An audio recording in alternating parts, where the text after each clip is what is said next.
Welcome back to Polished Pickup TV. I am your host, Trisha of the Polished Mage.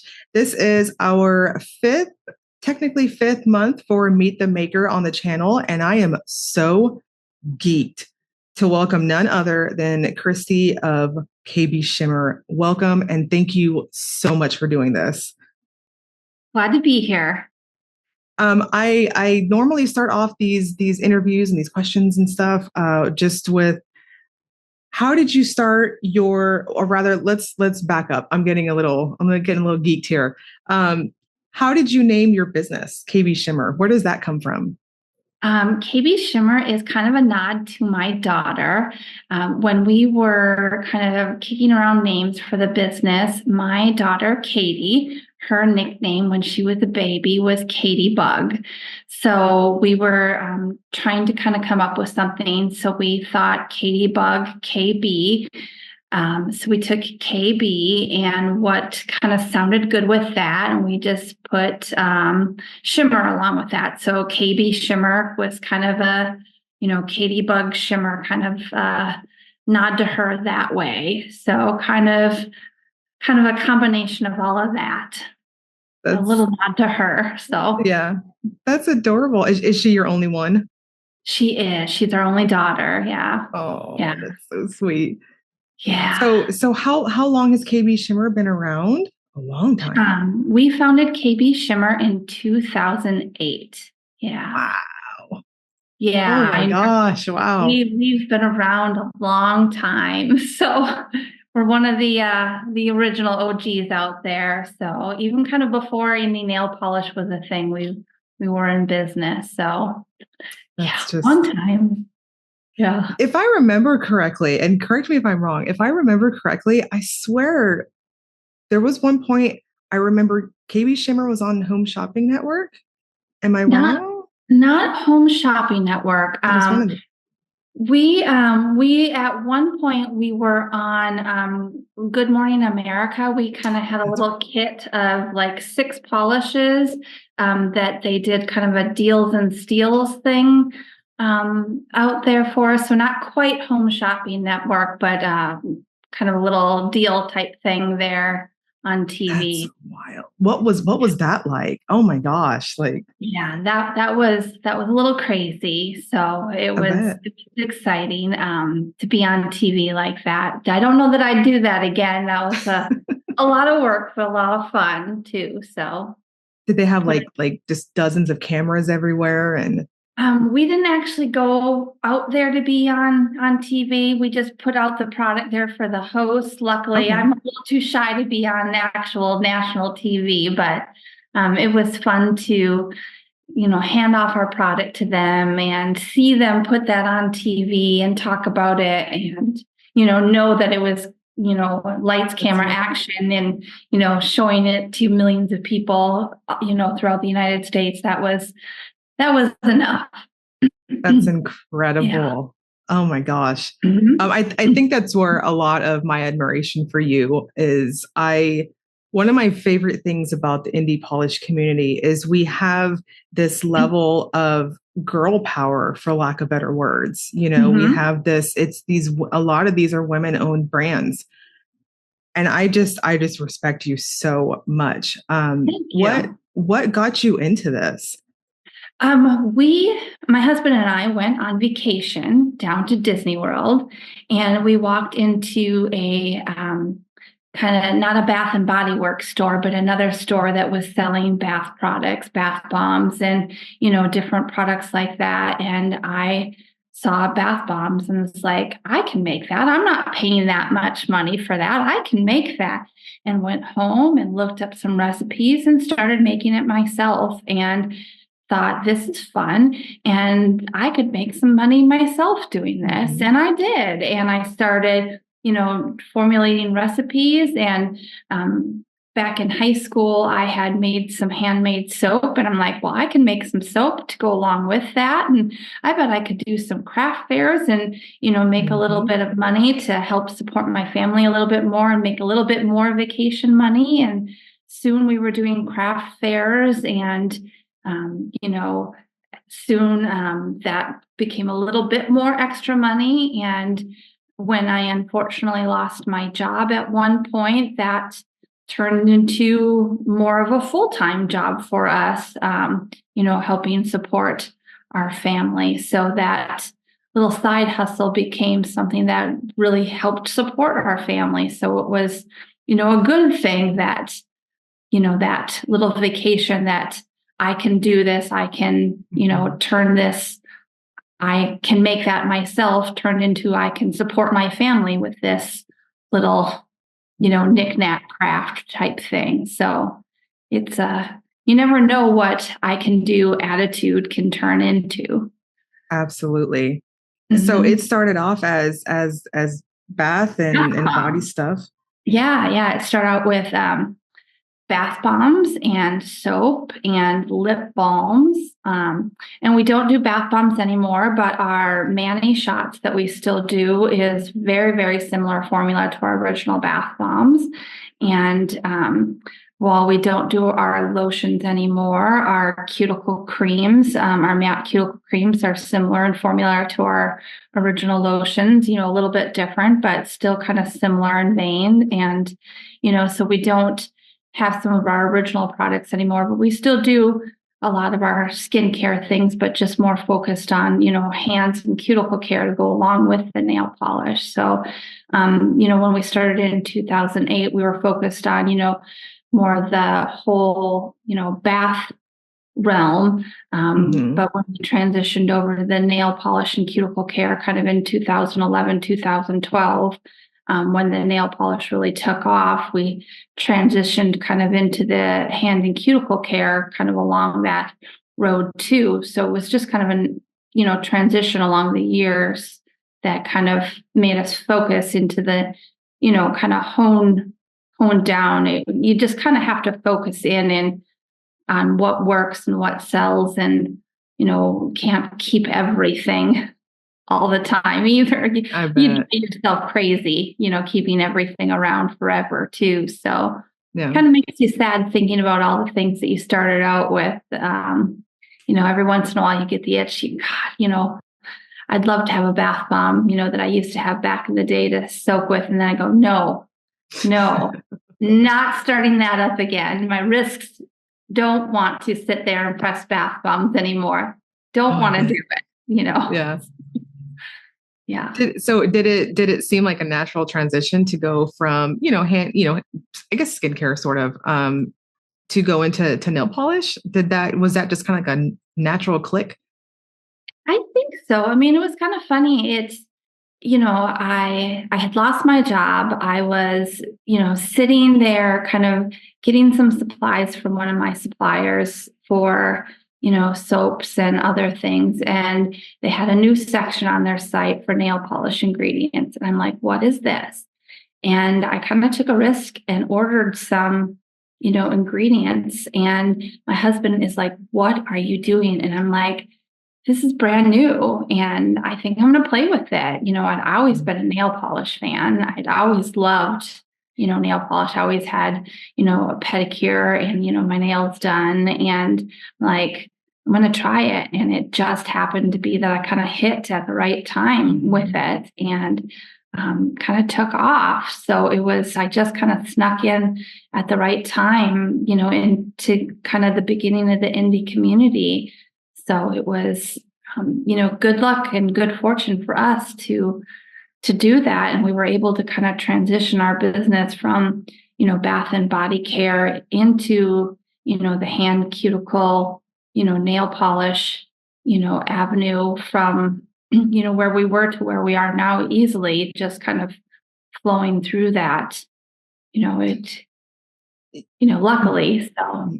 Yeah, you guys are literally like the OGs. I can't think of anybody that is before 2008. It's so you've seen the trends. You've seen. I mean, do you feel like they have a cycle, kind of like, I guess, fashion? Yeah, I mean, it is kind of funny. There are definitely trends. And now I want to say I know that there are nail polish brands that were before us, kind of, that were frankening polishes. Definitely that there were in I think there was not necessarily Reddit type groups. I'm not sure exactly where they were on the web. I know Pam were in some groups and like Lindarella and, people like that were definitely doing things with nail polish before we were. But as far as in business, selling, we were probably one of the first, since we were kind of in the soap and bath and body community, but just putting that out there. I just don't want to say I was one of the first, No, not at all. Not at all. Just saying, just throwing that out there, Listen, I'm still going to give you a pioneering tiara. Okay. Yeah. I'll put that on there. I definitely probably have been in business, since 2008. I will gladly take that tiara. I have been in business quite a long time, but yeah, so I have seen things cycle, ebb and flow. I have seen, linear hollows come in, come out, come in, come out, come in, come out, glitters come in and out and in and out. And it's fun seeing that, how many times have we seen some version of, unicorn pea or sister pigments come in and out. And it's fun, seeing people that have been in the community, and not been in the community when they were originally there, discover those type of things and then search for them and then become hot again. And it's fun seeing people that are new to indie nail polish discover those type of finishes, and then all of a sudden they explode again. I'm having fun myself with glow in the dark pigments. I'm loving glow in the dark pigments, and I know those were all the rage years ago. And I'm like, well, I'm having fun with them now and putting out, some glow in the dark stuff. And, I know some people are having fun with thermals again and, glitters and stuff. And it's just when people kind of, you get kind of surges of people to the indie polish community, and they discover new finishes, and that allows us as new polish makers to kind of delve back into new, not new to them type finishes that are old to us, and allows us to kind of go back to our roots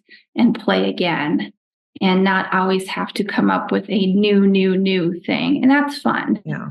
Because it is a lot of hard work and stress to always have to have the newest and most expensive and, hottest, trendiest pigments out there. And,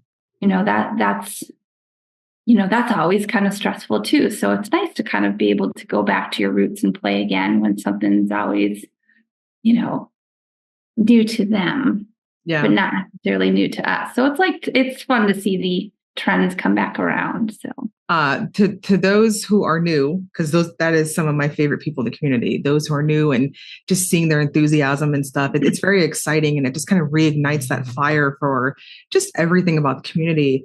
For those of you who didn't know, KBShimmer did in fact do, I think, a quad. I have them of unicorn pea pigment polishes. Do you, speaking of like ebb and flow of trends, is that ever something that might come back? Or I have no more unicorn pea. I have no more access to unicorn pea. We had one last bottle. We used the sister pigment last year. They were so beautiful. Last year for one of the Polish and Beauty Expo exclusives, we used the last of the sister pigment last year, but we have no more of our original unicorn pigment. We've tapped every shop around us. That's a shame. But I will say, as something I really do enjoy about KBShimmer is that when you go on the site, when you're shopping for new releases and things, this is a brand, for those of you who don't know and you're just new to polish pickup, this is a brand that there's not something necessarily that you're going to miss out on per se, because their collections do stick around for a long time. That's definitely something that is, to me, like, granted, I'm not a maker, but to me, it just seems so incredible to be able to do something like that, because that's so much, stock and you think about the background of it and stuff. With that said, do you have a favorite collection of yours you've made, or a favorite polish? I know there's a lot. I I do have a favorite polish, and it is No Illusions, and you will find that on my toes nearly 100% of the time. And I know it is sacrilegious to have a favorite polish as a maker, but it really is. It really is my favorite nail polish, and that's why it's on my toes, 90% of the time of the year. I just love the flip. It's, as you can tell by my hair, the teals and the purples and the blues, that is my color jam. And that just fits right up my alley. So that was there a specific inspiration into going to make it, or was it just something that you just saw the pigment was like, I know what to do with this? Yep. It's just my perfect multi-chrome pigment. It's just the right color flip for me. It's just the right shades and flips, and it's just perfect for me. How polarizing is very similar in the magnetic pigment for me. Like when I want a magnetic, that is very, very close to my heart that way.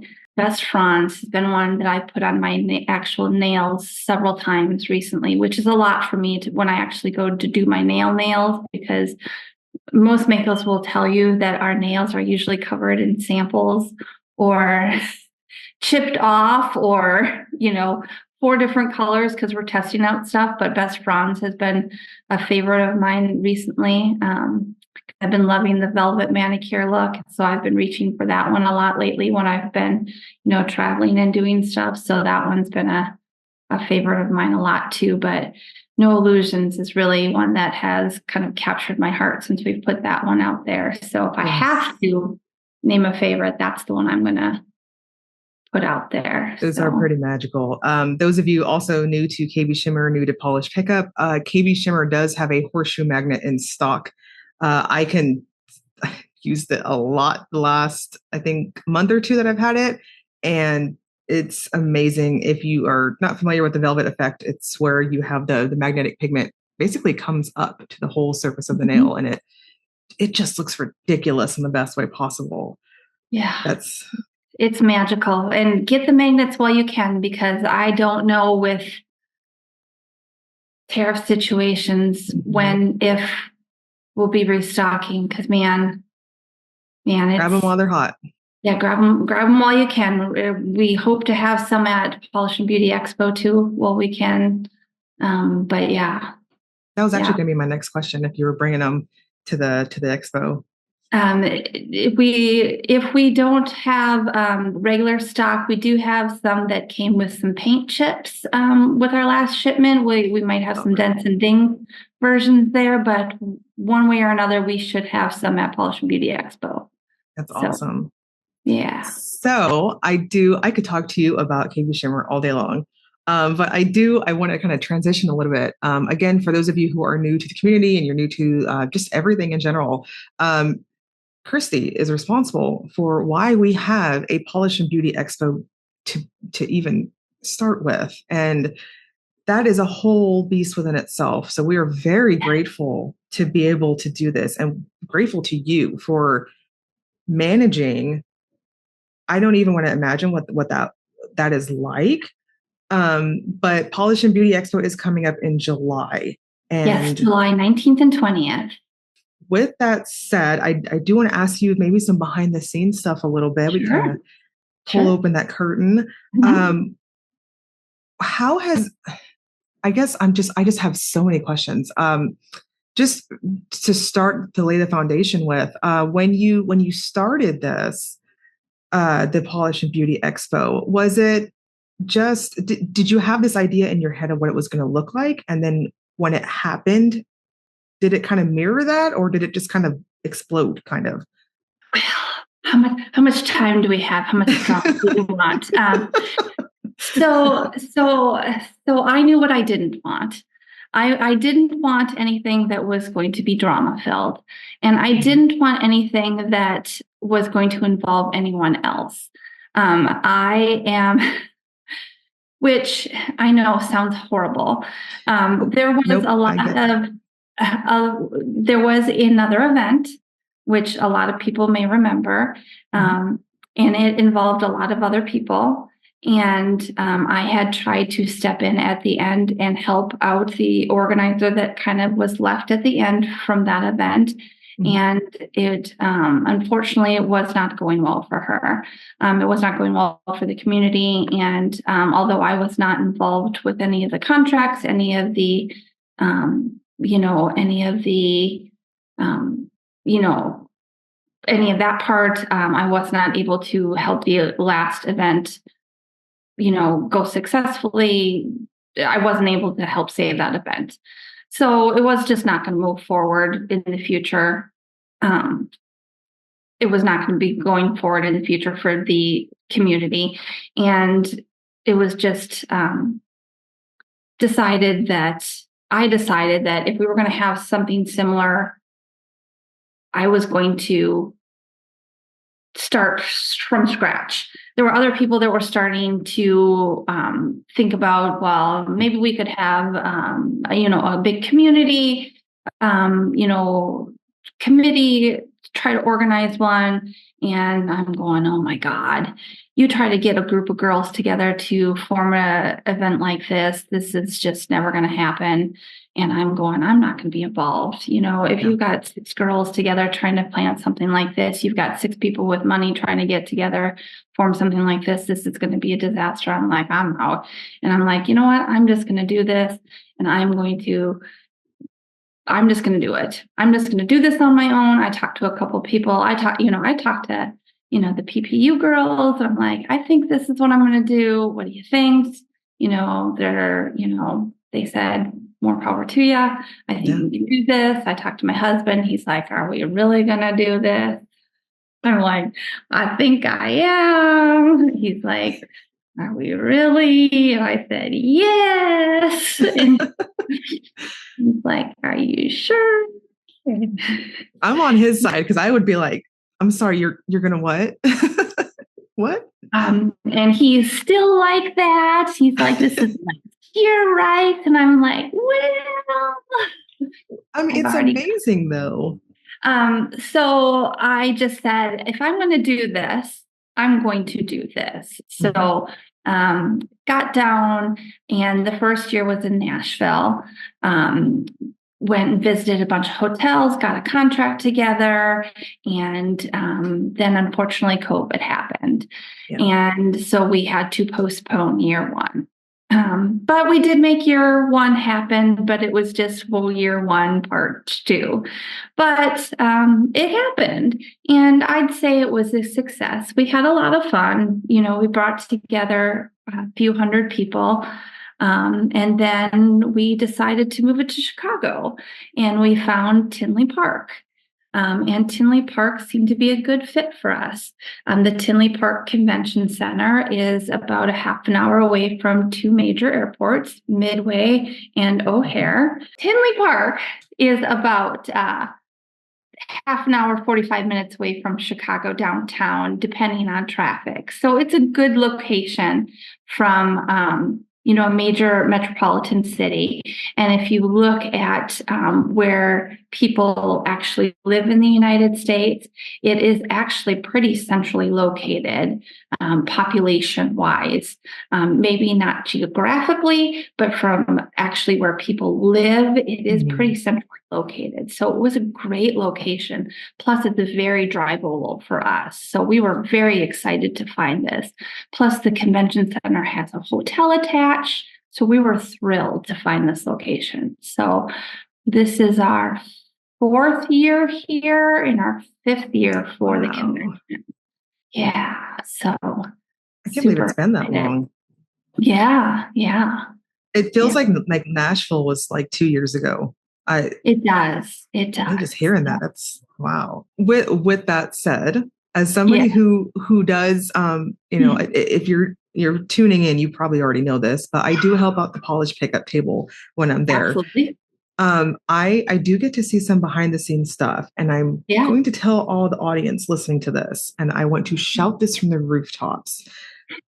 The work this woman does for the Expo, as a guest, you'll kind of see it if you attend, but I'm telling you, as somebody who gets to see the vendor side of it, it is so much work. This woman is, I mean, I'm just so in awe. Do you have like a favorite memory so far since we've had a couple?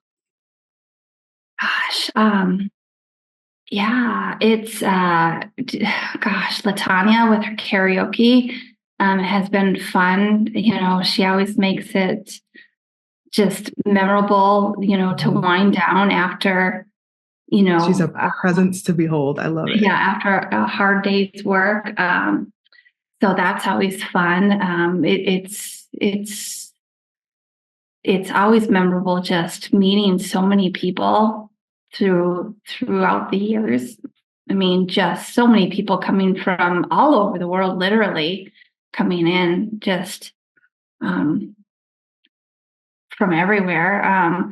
It's always so sweet to get notes and little treats from people. We have people bringing us stickers and little cards and little treats from England and Brazil. Makers doing that, and little handmade knitted nail polishes. Last year, so fun. Yeah, I still have one on my backpack, one of the little nail polishes that were kind of hidden around. Yep, I've got one too. I was so excited to find one. Yeah. Those of you who didn't attend the event, somebody and somebody in the comments, please let me know so we can credit. Deb? Was it Deb? I'd have to pull up the little note that I had. There were crocheted. No, Mama Cherry. Mama Cherry. Mama Cherry? Yeah, sorry.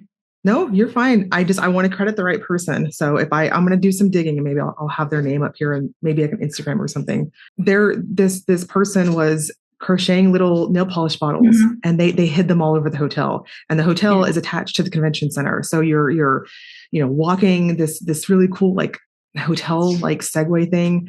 And then they were on the windows. They were just all over these little nooks and crannies. It was the coolest thing ever. And it was like little special things like that just kind of, I don't know, just made it so much special. Yeah. So it's the people. It's the people that make the event. It's the people and the makers, and it's incredible. It's definitely incredible. It is. You mentioned that Nashville had a couple hundred attendees. Would you say Tinley, because I remember last year it was a lot of people. How would you say it's grown? Oh my gosh, we've already sold more tickets this year than we had attendees last year. Wow. And I do anticipate we have a couple hundred tickets left this year.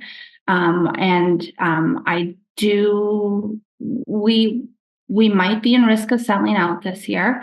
So if you have not gotten your tickets this year yet, I would highly suggest purchasing them ahead of time.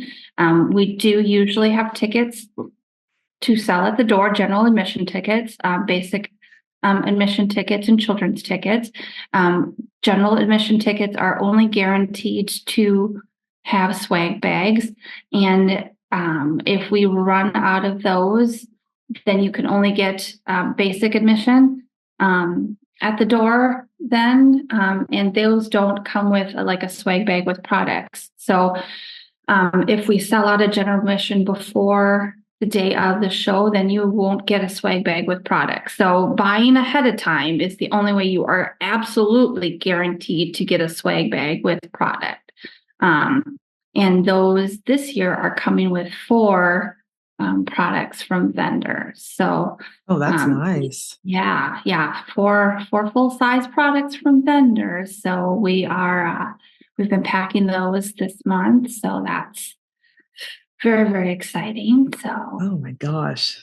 I know we've got our brochures here. Ooh. So your bags come with a brochure in them. I know we've got fun stuff this year. So that's super exciting. We've got our T-shirts. I can show a little swag. That is gorgeous. And the shirts and the hoodies are so soft. I kick myself because I didn't grab that hoodie. Yes, this year I'm going to go grab one this year. This year we have ordered more hoodies and T-shirts than we ever have before. But they're so cute. They're so soft. but we put up a poll and more people have requested them than ever before. But I cannot guarantee they will not sell out because we have more attendees than we have ever had before. And here I have my other new swag item, which are like our little coffee type mugs. They do come with straws too. I know I am selling our merch ahead of time, not ahead of time. I am promoting our merch because the Polish and Beauty Expo merch helps pay for this event, because what people don't really know is we really do not make money on this show, which is something that I like to put out there because this show has gotten more and more expensive every year. So we do not, this is not a money-making adventure for KBShimmer, which is the reason that Jason says to every you, are you sure we're doing this show? Because it's expensive to put on. So this is not something that we make money on. This is something that we try to break even on, try to make a little profit on. So when you attend Polish and Beauty Expo, make sure you stop by the PBE booth and pick up a t-shirt, or pick up a mug, or pick up, a nail file, or, a little bit of swag there, because that helps us cover our costs for the show, because it's not inexpensive to rent the room and put on the cocktail party, because it's not a little bit behind the scenes. We are required to purchase a specific amount of food and beverage in order to rent a room at the convention center. It's not just room rental that we're required to have. We have to spend money on food and beverage in order to rent a room. So that's why it's a lot. And the convention center itself, again, if you've never been, I highly encourage you to. I know it's like a treat vacation type thing, but there's a lot of love and care. You can definitely tell attending the event. There's just, it's just incredible. It's huge. It's a huge ballroom. Ballroom, I guess, is how I don't really want to say. It's more like a convention room. Yeah, it's a convention. It's trade center. Yeah, I like that one better. I like that better. I mean, that just kind of like encompasses how the scope of it. Yeah, it's a large space. So, well, I and I know probably all the other makers and all everybody who comes, returning or new, we appreciate you doing this. And I will highlight that, this is something that brings the community together.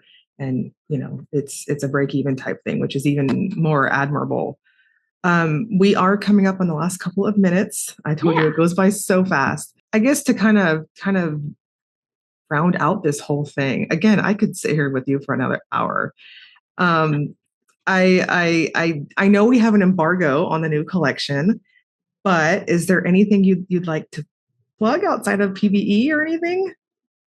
By all means, though, plug PBE, please. Like I want everyone to experience that if possible. Yeah, PBE tickets are on Eventbrite. I do have a new collection coming out June 2nd. It is kind of a faded bleached neon collection. As everybody knows, I was sick. I had surgery. I was sick, so we're kind of a little bit behind. So we do plan on having another collection for Polish and Beauty Expo too, but this is kind of in between that and the Expo collection, but more details coming on that. Might even be out there by the time this video is out there. Maybe. Should be, maybe. So. Should be. Yeah.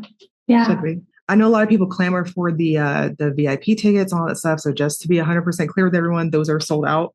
VIP is sold out. The meet and greet is sold out. General admission, basic admission, and children are still available. Workshop tickets are also sold out. You can join our Facebook group and get on the wait list if you want. But right now we're working from the oldest request to the newest request for wait lists. So if you're not on the wait list, you're probably not going to get tickets from the wait list. So you can try. Somebody that's going through the wait list trying to sell me sell you, so it doesn't hurt to get on there. I'm going to link KB Shimmer in the shopping website if you want to go check that out. There's tons to check out. I'm going to have that in the description box. I'm also going to have the Facebook group for PVE in the description box too. And I'll also have the direct link to the Eventbrite if you want to grab some of those general admission tickets. Again, Christy, thank you so much for doing this. I am so honored and geeked to be able to chat with you.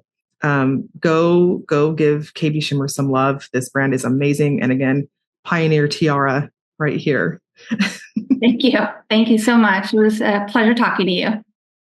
So we're gonna sign off and stay tuned for next month on Meet the Maker. I have so much more content for you all this year. So thank you all for watching.